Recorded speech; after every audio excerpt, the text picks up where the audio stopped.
Brothers and sisters, welcome once again to the broadcast. I'm glad to have you as always. I'm glad to be still with you, and I'm glad that you're still with me. Tuning in those radio dials, trying to find a little something worth listening to. Let us give a moment of silence for those who have passed on since last we spoke.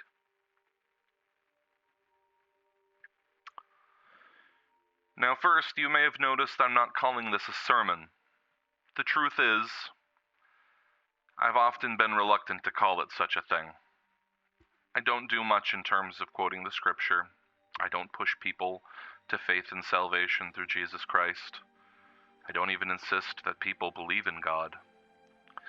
I suppose that I have come to feel that while my faith and spirituality gives me strength, and that I hope it might offer you some strength as well, the way I've come to see it is that people have to believe in people before they can believe in God. There's possibly no bigger problem that we face.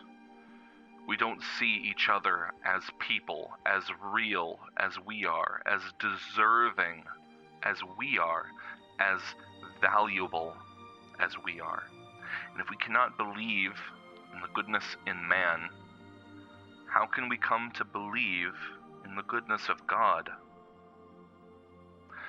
As always, any that feel compelled to ask me about spiritual matters, for guidance, for clarification, for a discussion, please do. But these broadcasts are about making people believe in themselves and others, and a better world than we have now. I was a chaplain. I was a pastor once. But I am not anymore. Just as once I was a Marine, once I was with the UN, once I was in the Chernarus Incidental Response Command. Hell, I used to be Joseph Paul Kirch. But today, I stand before you as the man you've come to know, as Tex Rockwolf. And I have something important to say. The T virus. We've all heard of it. We believe it to be a prion disease created and manipulated by Dr. Gregor and the cult, a disease that drives those stricken with it into irredeemable madness, depraved acts of violence, and absolute devotion to Papa. But why do we believe that? Let's take a moment and take a fearless stock of what we know, what we do not know, and what we need to be afraid of. What do we actually know about the T virus? In truth, almost nothing. The primary source of information about this disease is from the cult itself. The secondary source is the research and conjecture of duty personnel. Let's examine the reliability of these sources. Let me ask you, think this through with me. Let's suppose the T is real, and it is what the cult says it is. What value would there be in spilling those secrets to us?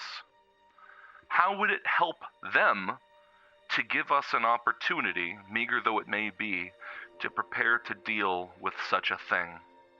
Wouldn't informing us of the nature and effects of their secret weapon only limit its effectiveness?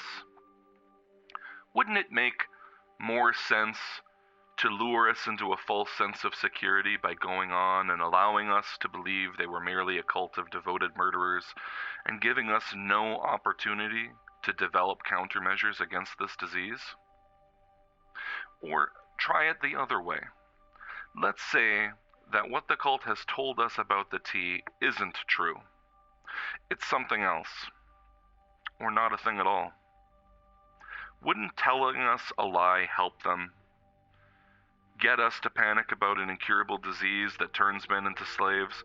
Wouldn't telling us falsehoods, getting us to chase wild geese, cures to diseases that don't exist, help them? Well, true, Telling us the truth could drive us to despair. So could a good lie. Let us apply Occam's razor. If you could produce the same propaganda effect by telling your enemies that you have an incurable, unstoppable disease that turns people into monsters, as actually going to all the trouble, immense and as unlikely as it would be, of producing said disease, which one seems like the way to go in terms of risk versus reward? If they wanted to scare us, wouldn't it be easier to scare us with things that we couldn't somehow turn against them? What about Duty's research? Well, first it starts off with the assumption that Dr. Gregor Kalov, known to many as the Grand Manipulator, gave us accurate information on his medical experiments. I shouldn't have to explain why this is a dangerous and problematic assumption. Secondly, it is research without testing. They've scoured and translated what they've been able to find, but they've admitted that there was no locatable research about this disease that was not provided by the cult. They've admitted that they lack the equipment to test any of their theories. They've admitted that they lack the expertise to properly conduct these tests or utilize that equipment. But you may be thinking, Duty's theory fits. It is true that much of what we dubiously know about the T seems to fit with the symptoms and facts about the prion diseases. It is also true that a stroke or a simple vitamin B12 deficiency could, in fact, appear to be multiple sclerosis. Or coughing, fever, chills, fatigue could be a common cold, or it could be tuberculosis.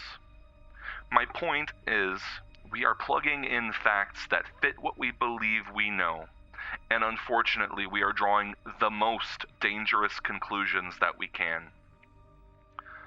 The truth is, we do not know almost anything about this disease, or if there is even a disease.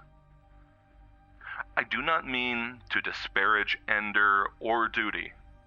Not now, at least. I did for a time have a difficult time separating my opposition to this line of thinking from my feelings of betrayal and animosity toward Ender. But I have calmed my fires, and what's between us personally is between us personally. This is business. Connecting the two was wrong. So let me be clear. Duty has chosen to stand guard against something that few of the rest of us are even willing to attempt. This is itself commendable.